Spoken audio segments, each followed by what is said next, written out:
안녕하세요. 다산이드 전병칠 원장입니다. 자, 이번 시간에는 2절 전류의 자기작용에 대해서 배워보도록 하겠습니다.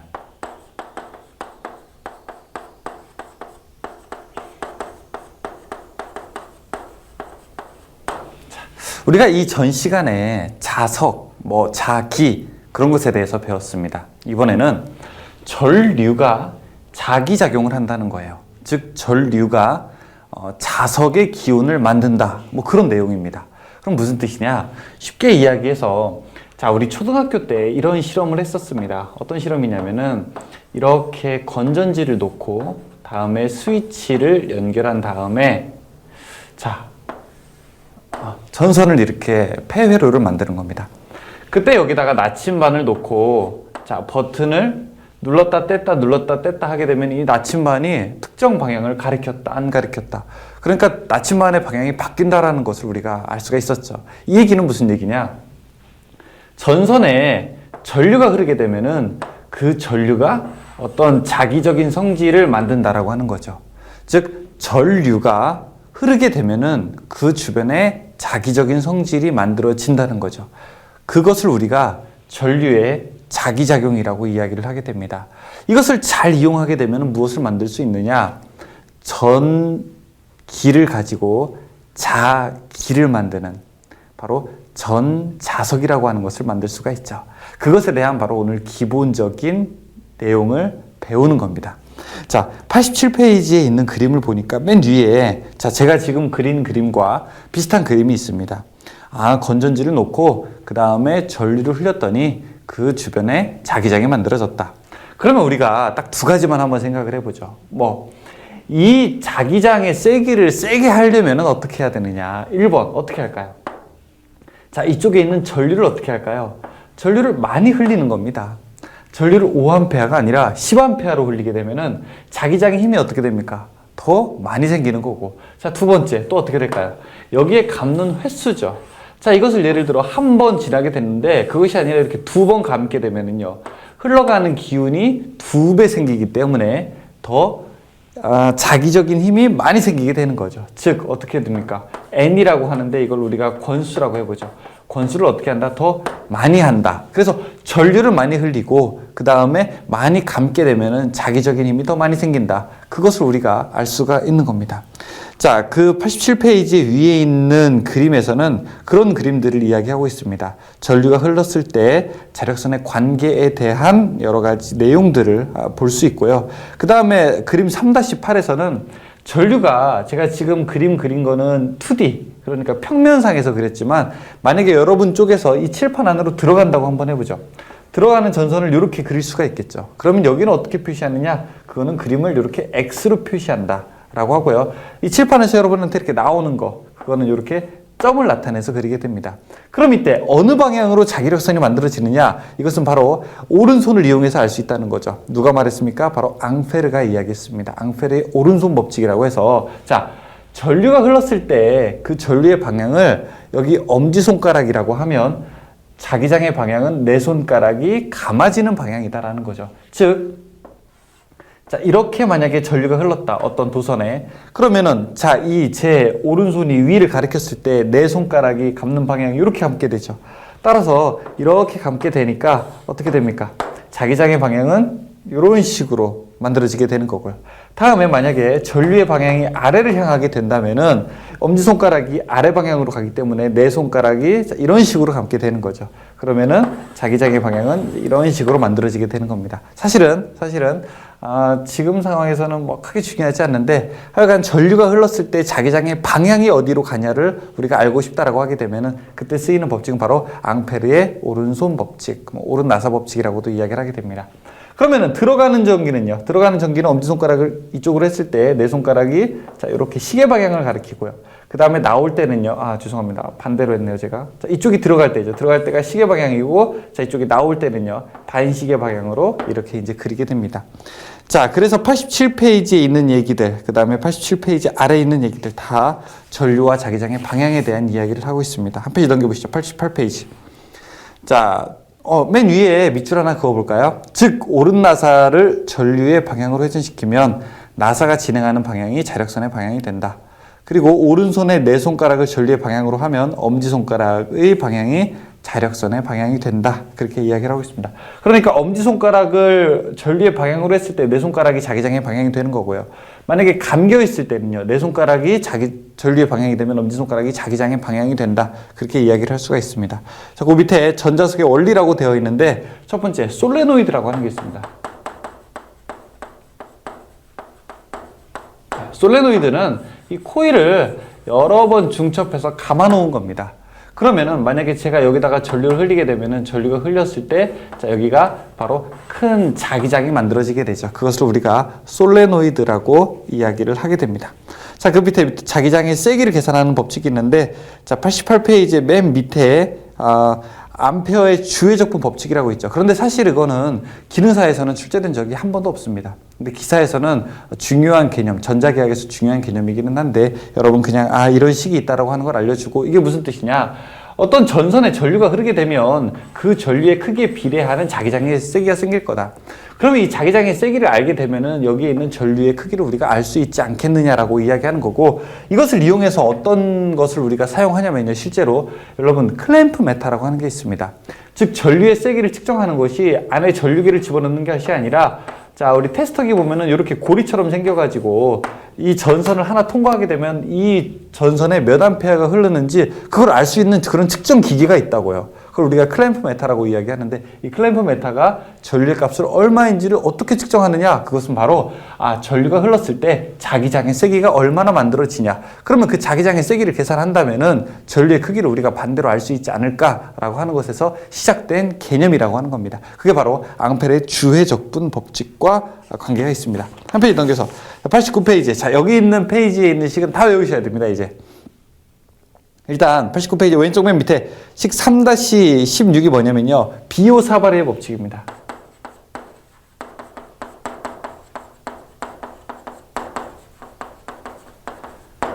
자, 이 비오사바르의 법칙, 델타 H. 이 델타 H라고 하는 게 뭡니까? 델타가 변화량이라고 하는 겁니다. 그쵸? H 자기장의 세기는 4파이 R제곱. 그쵸? 그 다음에 I 델타 L 그리고 사인 세타와 같다라고 되어 있는데 이 식 하나 별표 치시죠. 왜냐하면은 이 식이 자, 시험 문제에서 풀라고는 나오지 않는데 고르라고는 또 나오는 경우가 자주 있습니다. 그러니까 이 식을 알아두시고 무슨 뜻이냐? 자, 어떤 전선에 전류가 흐른다 이거예요. 자, 그래요. 좋아요. 전선에 전류가 흐르면은 이 전선으로부터 떨어진 어떤 지점, 자, 그 지점에서 자기장의 세기가 얼마나 될 거냐라고 하는 것을 우리가 다 궁금하다는 거예요. 누가요? 비오사바르가. 비오사바르는 사람이 여러분 한 명이 아닙니다. 이게 패러데이랑 쿨롱 이렇게 한 명이 아니라 두 명이에요. 비오라는 사람과 사바르라고 하는 사람이 두 명이서 같이 만든 법칙입니다. 그래서 자, 어떤 도선으로부터 일정 거리에 떨어진 곳의 자기장의 세기가 얼마냐라고 하는 것을 계산하는 법칙이 바로 비오사바르의 법칙이기 때문에 이것은 무슨 뜻이냐면은 전류가 흘렀을 때 자기장의 무엇을 알고 싶은 겁니까? 세기를 알 수 있는 거죠. 자, 전류가 흘렀을 때 자기장의 방향을 알고 싶은 거는 앙페르의 오른손 법칙, 오른나사 법칙이고요. 그 다음에 전류가 흘렀을 때 자기장의 세기를 알고 싶다라고 하는 거는 바로 비오사바르의 법칙입니다. 그런데 비오사바르의 법칙을 딱 세 가지 중요한 것으로 우리가 나눌 수 있습니다. 첫 번째, 어떤 경우냐면요. 무한장. 무한의 길이의 직선일 때. 자, 어떤 도선이 있고, 자, 이 도선에 전류가 흘렀을 때, 이 도선으로부터 얼만큼, R미터만큼 떨어진 지점. 자, 여기서의 자기장의 세기가 얼마냐? 이거 우리가 궁금하고요. 다음 두 번째. 원형 코일. 원형 코일이라고 하는 거는, 자, 전선을 이렇게 둘 말았을 때, 자, 이때 I암페어의 전류가 흐르고, 자, 이때 N회의 권수를 감았다라고 하면은, 그리고 이 반지름이 R미터라고 하면은, 우리가 이때의 자기장의 세기는 얼마냐? 이거 궁금하고. 다음 세 번째. 환상 솔레노이드. 환상 솔레노이드라고 하는 거는요, 자, 우리가 이런 도너츠 같은 거에다가 코일을 이렇게 감았다고 한번 해보죠. 안팎으로, 자, 계속 해서 이렇게 감았다고 한번 해보겠습니다. 자, 그럼 이때 여기 흐르는 전류가 I고 그 다음에 여기에 반지름도 R이고 자, 그때의 여기 N회 감았을 때 자기장의 세기 H가 얼마냐? 자, 이거를 물어보는 겁니다. 그러면은 자, 세 개 다 어떤 식을 사용하느냐? 식을 한번 보시겠습니다.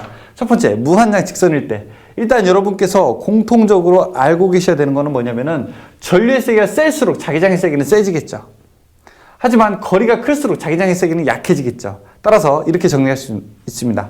전류의 크기에는 비례하고 거리에는 어떻게 한다? 반비례한다. 자, 이 두 개는 갚는 n회라는 게 있는데 이건 n회가 없죠. 여기서의 자기장의 세기 H는 2 파이 R 분의 I 암페어 턴 퍼 메타가 됩니다. 외우셔야 됩니다. 2 파이 R 분의 I. 2 파이 R이 뭐죠? 2 파이 R. 원둘레죠. 그쵸? 자, 다음에 여기 H는 2R 분의 NI. 파이가 빠져요. 다음에 세 번째, 여기는요. H는 2 파이 R 분의 NI. 이렇게 됩니다. 자, 그러면은 여러분 세 개 다 비슷하게 됐는데 어떤 걸 외우셔야 되냐? 이걸 외워야 되는 거예요. 어떤 거? 환상 솔레노이드일 때 H는 2 파이 R 분의 NI. 자, 여기서 2 파이 R이 뭐예요? 원의 둘레. 그러니까 원의 평균 길이를 얘기하는 겁니다. 평균 길이. 여기 가운데 요 둘레의 길이.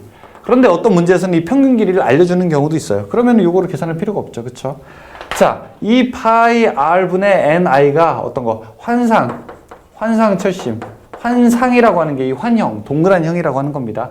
여기서 만약에 직선으로 간다라고 하면은 뭘 빼주면 됩니까? 직선일 때는 건수 n이 없잖아요, 그렇죠? 그러니까 이거는 2 파이 r 분의 i가 되는 거고요. 여기서 만약에 자 원형으로 간다, 그럼 뭐가 빠집니까? 파이만 빠지게 되죠. 그래서 2r 분의 ni다. 이렇게 이제 식을 외우시면 되는 겁니다. 그러니까 어떤 거? 우리가 2 파이 r 분의 ni다. 이것만 하나 기억하면 되죠.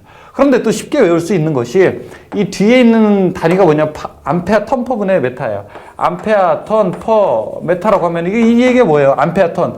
그러니까 전류와 턴 몇 바퀴를 감았냐? n을 곱한 것을 뭘로 나누라고 하는 거예요? 길이. L로 나누라고 하는 거잖아요. 그렇죠? 그러니까 이 얘기가 뭐 똑같은 얘기라고 했었다. 자, 그래서 89페이지에 식이 몇 가지가 나와 있게 되는데 여러분들이 충분히 다 암기하셔야 된다.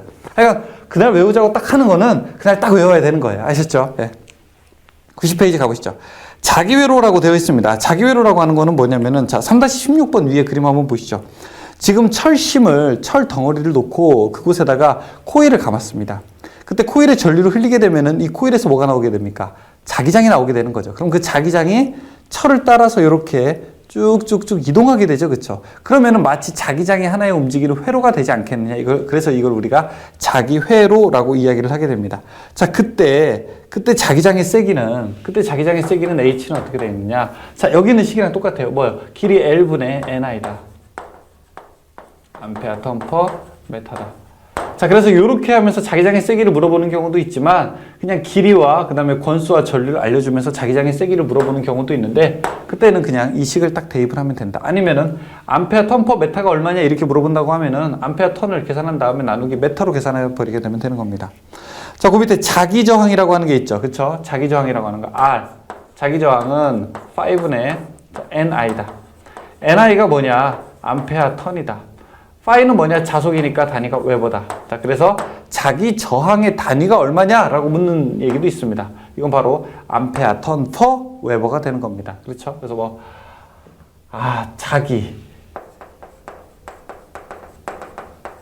자기는 우비를 쓰면 아트다. 이런 말도 안 되는 방법으로 우리가 외우는 방법도 있어요. 자기는 우비를 입으면 아트다. 이런 말이 되나요? 아무튼 이런 것도 우리가 하나의 방법이라고요. 그렇죠? 식을 외우는 방법. 자, 또 하나 있습니다. 그 밑에 자기 저항이라고 돼 있어요. 90페이지 맨 밑에. 자, 저 앞에서 우리가 전기 저항 배웠던 거 기억하십니까? 처음에 배웠던 거. 전기 저항 R은 어떻게 되어 있습니까? 로 A분의 L이다. 이런 거 기억나시죠? 그렇죠? 근데 자기 저항은 어떻게 되느냐? 자기 저항은 자, 이 로 대신 2자율이 들어갑니다. 뮤 A분의 L이다. 자, 이렇게 이제 우리가 이야기할 수 있습니다. 그러니까 2자율이라는 게 크면은 결국 자기 저항은 어떻게 됩니까? 작아지게 되는 겁니다. 그렇죠? 식 3-20에 이런 얘기도 있습니다. 자, 문제 한번 풀어보실까요? 1번부터 보겠습니다. 1번. 전류에 의해 만들어지는 자기장의 자기력선 방향을 간단하게 알아보는 법칙은 무엇입니까? 1번 앙페르의 오른나사 법칙입니다. 2번, 비오사발의 법칙은 어느 관계를 나타내게 됩니까? 비오사발의 법칙 뭐였죠? 전류가 흘렀을 때 자기장의 세기를 알려주는 거죠. 3번이죠. 3번, 긴 직선 도선에 I의 전류가 흐를 때 이 도선으로부터 R만큼 떨어진 곳에 자기장의 세기는 어떻게 됩니까? 자, 긴 직선에서의, 무한장 직선에서의 자기장의 세기. 2 파이 R 분의 I였었죠. 전류에는 비례하고 거리에는 반비례한다. 2번이죠. 4번, 1cm당 권선수가 10인 무한 길이 솔레노이드에 1A의 전류가 흐르고 있을 때 솔레노이드 외부의 자기의 세기는 얼마인가? 이 솔레노이드는요, 외부, 바깥의 자기의 세기는 빵입니다, 빵. 그 내부에서만 자기장의 세기가 생기게 됩니다. 그러니까 여러분들이 난로를 이 건물 안에서 피웠을 때 밖의 온도에 미치는 영향은 얼마나 되느냐? 빵이라고요, 빵. 그 안에서만 그 힘이 작용하게 됩니다. 5번. 반지름 R, 권수 N인 원형 코일에 전류 I아가 흐를 때 그 중심의 자기장의 세기의 식은 얼마가 되는가 물어보고 있습니다. 자, 원형 코일은 계산하라고 의외로 많이 나오게 됩니다. 그래서 H는 2R 분의 NI 이렇게도 우리가 나타낼 수가 있죠. 자, 답은 1번이고요. 6번, 자화력, 자기장의 세기를 표시하는 식과 관계되는 식은 무엇입니까? 자기장의 세기 어떻게 됐습니까? H는 거리분의 권수와 전류를 곱한 거 아닙니까? 그래야지 암페어 턴퍼 메타가 되잖아요. 그렇죠? 그러니까 몇 번? 4번이 되겠죠. 7번. 반지름 5cm, 권수 10회인 원형 코일에 15A의 전류가 흐르면 코일 중심의 자기장의 세기는 얼마큼이 되는가 물어보고 있습니다. 자, H는 2R 분의 NI. 자, 이제 계산 한번 해보죠. 2 곱하기 거리가 얼마냐? 반지름 5cm라고 합니다. 그러면 0.05m죠. 분의 권수를 10번 감고 자 여기다가 15A의 전류를 흘렸다고 합니다. 그러면 얼마 이거? 1500이 되겠네요. 답 2번. 8번. 무한장 직선 도체의 전류를 통했을 때 10cm 떨어진 점의 자기의 세기가 2A 턴퍼미터라면 전류의 크기는 얼만큼이 되는가 물어보고 있습니다. 자, 일단 무한장 H는 2 파이 R 분의 I죠. 그렇죠? 자, 지금 여기서 문제는 I 값이 얼마냐 이거 물어보고 있는 거예요. 그럼 I는 어떻게 됩니까? 양쪽에 2파이 R 곱하게 되면 2파이 R H가 되고요. 자, 이거는 2 곱하기 3.14 곱하기 거리가 얼마큼입니까? 10cm, 0.1m 곱하기 H 자기장의 세기는 2죠. 그렇죠? 계산하게 되면은 여기는 1.26이 나옵니다. 9번. 환상 솔레노이드 내부의 자기장의 세기에 관한 설명으로 옳은 것은 무엇이냐? 환상 솔레노이드 내부의 자기장의 세기 계산식은 H는 어떻게 됩니까? 2 파이 R 분의 NI죠. 그러니까 권수와 전류에 비례하고 거리에 반비례하게 되죠. 4번이네요. 자장의 세기는 전류에 비례한다. 이것만 맞는 말이 되겠네요. 10번. 반지름 R미터, 권수 N회의 환상 솔레노이드 에 I아의 전류가 흐를 때, 자, 그 내부의 자기장의 세기는 얼마큼이 되는가 물어보고 있습니다. 2파이 R분의 NI. 네, 똑같죠. 4번. 11번. 평균 길이 10cm, 권수 10회인 환상 솔레노이드에 3A의 전류가 흐르면 그 내부의 자기장의 세기가 얼마큼이 되는가 물어보고 있습니다. 자, 지금 문제가 환상 솔레노이드라고 해요. 그러니까 식은 요걸 써야 돼요. 2파이 R분의 NI요. 근데 문제는 R을 안 가르쳐줬어요. 뭘 가르쳐줬느냐? 2파이 R을 알려줬다고요. 이게 평균 길이, 이 원의 둘레의 길이를 여기서 알려준 거예요. 그렇죠? 얼마라고 합니까, 이게? 평균 길이가 10cm래요. 0.1m래요. 그냥 바로 쓰면 되죠. 그렇죠? 그 다음에 권수가 10회, 전류가 3A라고 합니다. 10 곱하기 3, 30이죠. 그렇죠? 300이 되겠네요. 답 1번이죠. 12번. 평균 길이 40cm의 환상철심에 200회의 코일을 감고 자 여기에 5A의 전류를 흘렸을 때 철심 내의 자기장의 세기는 얼마큼이 되는가 물어보고 있습니다. 지금 환상철심이라고 되어 있죠. 그렇죠? 환상철심이니까 H는 2 파이 R 분의 자 NI입니다. 자, 이때 이제 계산을 한번 해보죠. 2 곱하기 3.14 곱하기 R 값이 얼마냐? 40cm. 죄송합니다. 지금 이것도 평균 길이라고 알려줬네요. R이 아니라, 그러니까 반지름이 아니라 평균 길이가 40이니까 밑에 그냥 0.4로 바로 계산이 되네요. 자, 권수가 얼마입니까? 200회고 5A래요. 200 곱하기, 자, 5. 계산할 수가 있죠. 그렇죠? 얼마입니까? 2500 나오게 되네요. 그럼 답은 얼마? 1번이 되겠네요. 13번. 평균 반지름 R 미터의 환상 솔레노이드에 I아의 전류가 흐를 때 내부 자기가 H였다. 권수는 얼마큼이 되는가? 환상 솔레노이드라고 하니까 H는 계속 똑같은 식이죠. 2 파이 R 분의 NI. 자, 이때 권수 n이 얼마냐 물어보고 있습니다. 그러면 우리가 n으로씩 옮기게 되면 어떻게 될까요? 양변에다가 i분의 2파이를 곱해야 되죠. i분의 2파이. 그래야지 없어지고 이쪽이 넘어가게 되죠. 그러면은 i분의 2파이 rh 이렇게 되죠. 답 몇 번입니까? 3번이 되겠네요. 14번. 비투자율이 1인 환상철심 중에 자장의 세기가 h 암페어 턴퍼미터였다. 자, 이때 비투자율이 10인 물질로 바꾸면 철심의 자속 밀도가 어떻게 되는가 물어보고 있습니다. 자, 자속 밀도라고 하는 거는 μh예요. 그쵸? 자, 그런데 이때 μ라고 하는 거는 투자율인데 투자율은 진공의 투자율 곱하기 비투자율이 되게 됩니다. 지금 문제에서는 여기서 비투자율을 10배, 그러니까 10인 물질로 바꿨다고 합니다. 그러면 전체 자기장의 자속 밀도는 어떻게 되느냐 물어보고 있는 거죠. 몇 배가 됩니까? 당연히 10배가 되죠.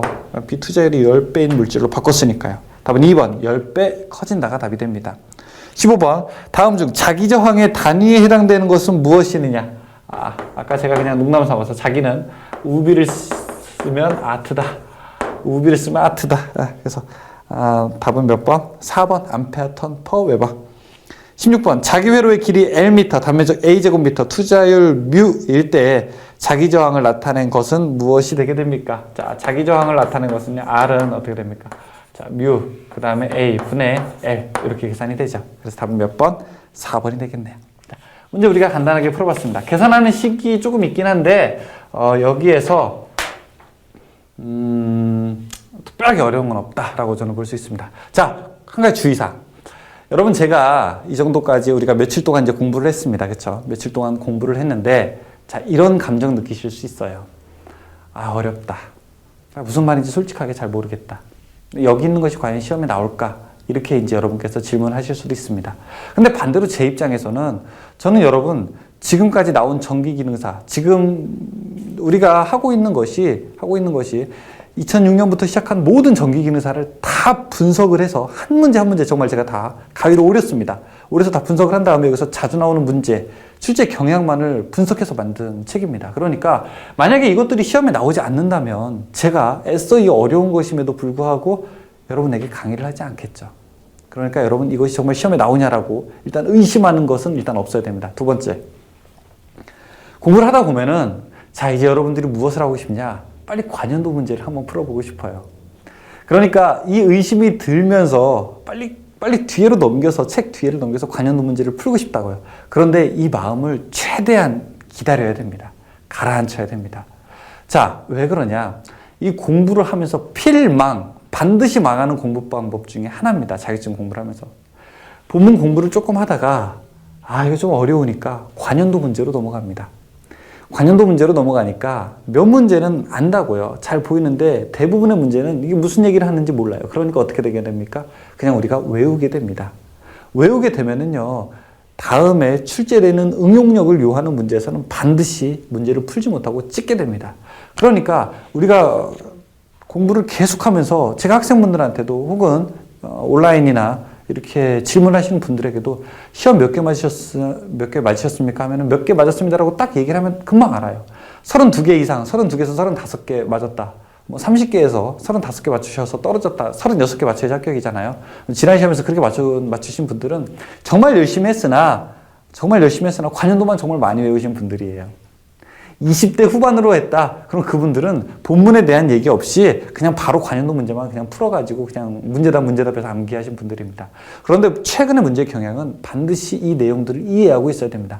많이 계산을 요하는 것이 아니라 여기서 얘기한 게 무슨 뜻인지, 전류가 흘렀을 때 자기장의 세기가 세진다. 이런 뜻 정도는 우리가 알고 있어야 된다고요. 우리가 운전면허를 따게 되면은 빨리 나가서 운전을 막 하고 싶죠. 그쵸? 운전을 조금 배우면은, 저도 예전에 운전면허를 딸 때 운전을 막 조금 배우고 싶으면은, 배웠으면 빨리 나가서 막 운전하고 싶고 막 시동 걸고 싶고 차 사고 싶고 막 이렇다고요. 그런데 그거를 조금만 더 가라앉히자고요. 언제까지? 여러분, 이 본문 강의를 적어도 3번은 볼 때까지. 아셨죠?